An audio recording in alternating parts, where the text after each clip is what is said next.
સુરતમાં કોર્પોરેશનના અધિકારીઓની બેદરકારી સામે આવી રહી છે। સુરતના અનેક બ્રિજમાં વળાંકોમાં ગ્રીલ લગાવવામાં નથી આવી। ગ્રીલ ન હોવાથી અકસ્માત વખતે વાહન ચાલકો નીચે પટકાતા હોય છે। ઉત્તરાયણે જિલ્લાની બ્રિજ પરથી પટકાતા 3 વ્યક્તિના અવસાન થયા હતા। અગાઉ મજૂરા ગેટ બ્રિજ પરથી ચાલક ઉછળીને નીચે પટકાયો હતો। તાત્કાલિક ધોરણે બ્રિજ પર ગ્રીલ લગાવવા લોકોની માંગણી છે।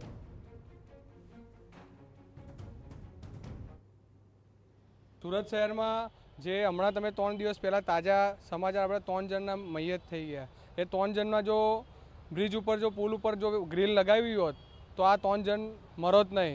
અને આમાં અધિકારીઓને પણ ખાસ નોંધ લેવી પડે કે આવા બધા એક્સિડન્ટ હોવા થવાથી પુલ ઉપર જે વળાંક હોય છે ત્યાં બ્રિજ એંગલ મૂકતા નથી।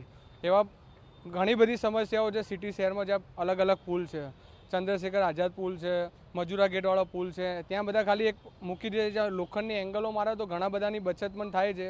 14 તારીખે અહીંયા આપણે જિલ્લાની બ્રિજ છે આઝાદ સુભાષ બ્રિજ ઉપર લોકો જઈ રહ્યા હતા, દોરી આવવાના કારણે ગ્રીલ ના લગાવવાના કારણે પડી ગયા અને 3 લોકોના ડેથ થઈ ગઈ। આવા ઘણા બધા બ્રિજ છે સુરતની અંદર જેમાં મ્યુનિસિપાલિટી અને અધિકારીઓ ધ્યાન નથી આપી રહ્યા અને ઘણા લોકો જીવ ગુમાવવાની નોબત આવે છે। એટલે સુરત શહેરના આમ નાગરિક તરીકે હું કહીશ કે આ થોડું ધ્યાન દોરું છું કે આ ગ્રીલો લગાવે બધા બ્રિજ ઉપર અને લોકોના જીવ બચે એવી આશા છે।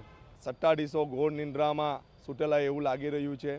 આપણા મજૂરા ગેટ હોય, સુભાષચંદ્ર બ્રિજ હોય, ત્યાં અવારનવાર આવી ઘટનાઓ બનતી હોય તો ત્યાં તાકીદે એ લોકોએ આ ઘટનાના તપાસ આપવા જોઈએ, જેથી કરી રોજ બેરોજ અવર જવર કરતા આમ નાગરિકોની જીવ જોખમમાં ના મુકાય અને આવનાર સમયમાં કોઈ મોટો અકસ્માત ન થાય તે બાબતે હું સત્તાધીશમાં બેઠેલા તંત્રને, મહાનગરપાલિકાને ધ્યાન દોરું છું।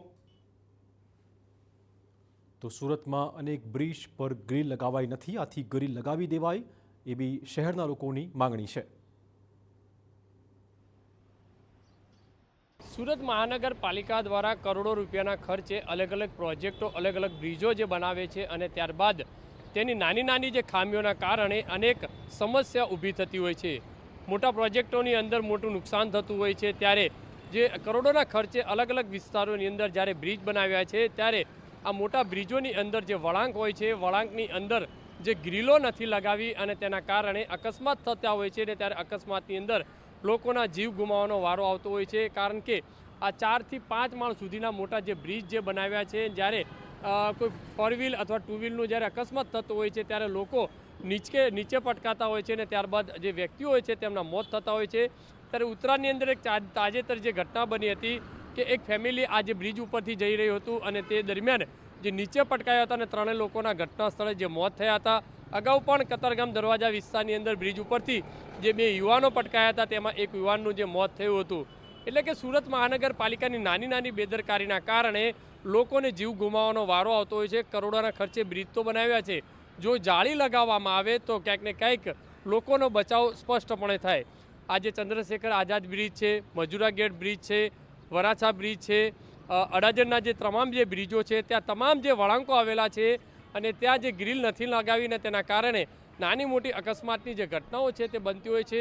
લોકો પણ આનો જે વિરોધ કરી રહ્યા છે કે એટલે આ જે સમસ્યા છે મહાનગરપાલિકાના અધિકારીઓ દ્વારા જો તમામ બ્રિજોનો સર્વે કરી અને જે વળાંકો છે જો ત્યાં જો ગ્રીલ લગાવવામાં આવે તો વળાંકની અંદર જ્યારે અકસ્માત થતા હોય છે ત્યાં લોકોનો જીવ ચોક્કસપણે બચી શકે। ત્યારે જોવાનું રહ્યું કે હવે મહાનગરપાલિકાના અધિકારીઓ ઘોર નિંદ્રાની અંદરથી ક્યારે બહાર આવશે અને આ કામગીરી કરશે કે નહીં। કેમેરામેન સંજય ચંડલ સાથે બલદેવ સુથાર, TV9 સુરત।